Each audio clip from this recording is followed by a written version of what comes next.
తెలంగాణ రాష్ట్రాన్ని నాశనం చేసిన కేసీఆర్ బీఆర్ఎస్ పార్టీ పెట్టారని ప్రజా గాయకుడు గద్దర్ ఆరోపించారు. టీజేఏసీ ఆధ్వర్యంలో నిర్వహించిన తెలంగాణ బచావో సదస్సులో పాల్గొన్న ఆయన రాష్ట్రంలో అరాచక పాలన నడుస్తుందని, ఒక పిటిషన్ ఇస్తా అంటే ప్రభుత్వం పర్మిషన్ ఇవ్వదని వ్యాఖ్యలు చేశారు.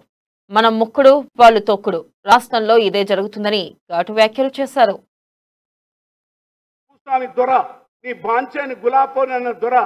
చాలా తెలివిగా మన ఉద్యమంలోకి వచ్చి దాన్ని నూతన భూస్వామ్య విధానంలోకి తీసుకొచ్చాడు.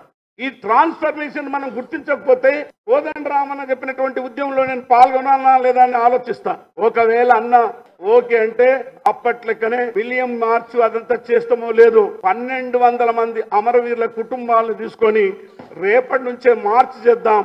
6 నెలల వాడిని దించకపోతే నా పేరు కాదు, 6 నెలల దించకపోతే నేను నా పేరు గద్దర్ కాదు. మనకొద్దు మీకు నాకు వందనాలు వందనాలు రో మా బిడ్డలు వీరులారా వీరులారా విప్లవాల సూరులారా.